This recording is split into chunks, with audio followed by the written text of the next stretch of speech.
quick. You have 2 seconds to name these 2 countries. You're wrong, unless you got it right.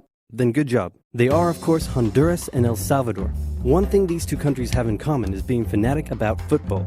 Or if you're a freedom-loving patriot, soccer. But do they love it so much they would go to war over it? You bet they would, and that is no bueno. If you look at these 2 countries, you might notice one major difference, and that is that this one is a lot bigger than this one. However, this one had a larger population than this one, made up mostly of farmers, and there wasn't enough land for them to live and work on. So they started moving from El Salvador to Honduras in search of land, and by the 1960s, a huge number of illegal immigrants had crossed over the border from El Salvador. Meanwhile, in Honduras, it's 1963, and this guy has just staged a military coup to prevent the rise of communism, and is now the military leader of the country. He immediately began harassing the peasants' unions and other left-wing groups, but he's a little insecure about the legitimacy of his leadership. So he holds an election and wins, but then the opposing party says, hey man, that election was clearly corrupt and fraudulent, and also you've been bribed by the rich American banana companies who are taking all of our bananas tax-free, and now our economy is in ruins. And everyone started to get mad at him. Now if you ever find yourself the barely legitimate military leader of a corrupt Central American country, and you start getting into hot water, here's a bit of advice that has been tried and tested throughout the centuries. Blame something else.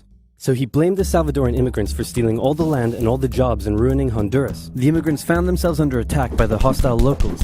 Egged on by the rich American banana companies who wanted all the bananas to themselves, the Honduran government began evicting Salvadoran immigrants who had been living on the land for generations and started sending them back to El Salvador. The Salvadoran elite were furious and protested, citing moral reasons, but in reality, they were just getting a little too crowded. So tensions were about as high as they could be, but then...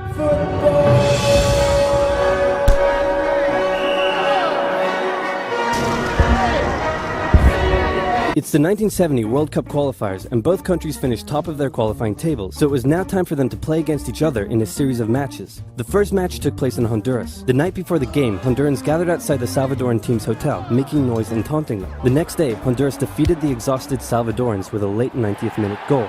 After the match, a young Salvadoran fan, unable to bear her country's defeat, shot herself.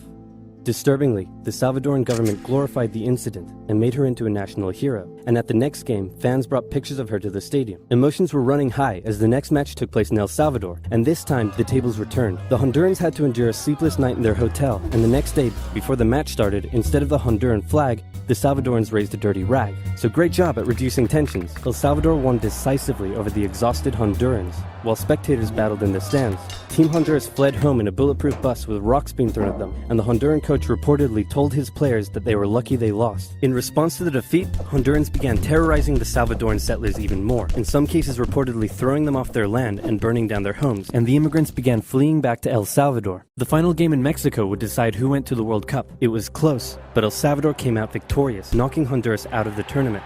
The atmosphere was riotous, literally, and back in Honduras, attacks on the Salvadoran immigrants further increased. This was too much for El Salvador to bear. With its people under attack and an unmanageable refugee crisis on its hands, El Salvador severed all diplomatic ties with Honduras and declared war. The football war is also known as the 100 Hours War, because that's how long it lasted, making it one of the shortest wars in history.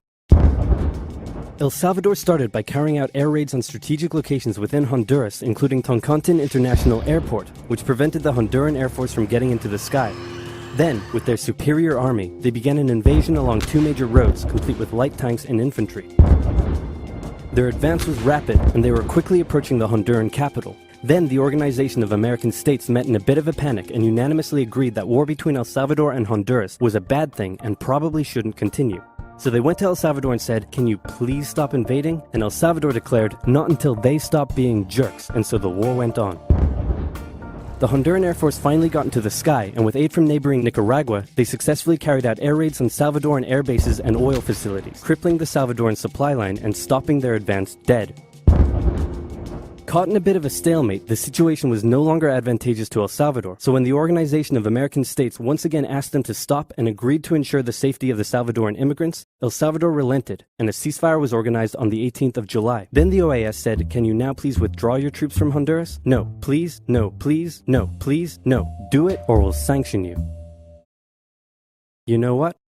Just for you, I'll do it. So El Salvador pulled its troops out of Honduras on the 2nd of August, and with casualties in the thousands, the war was over.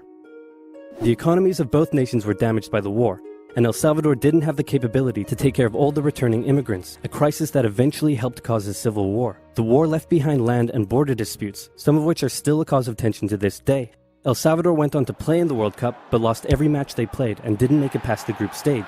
So in the end, nobody achieved anything, and there were no winners. Except for this guy.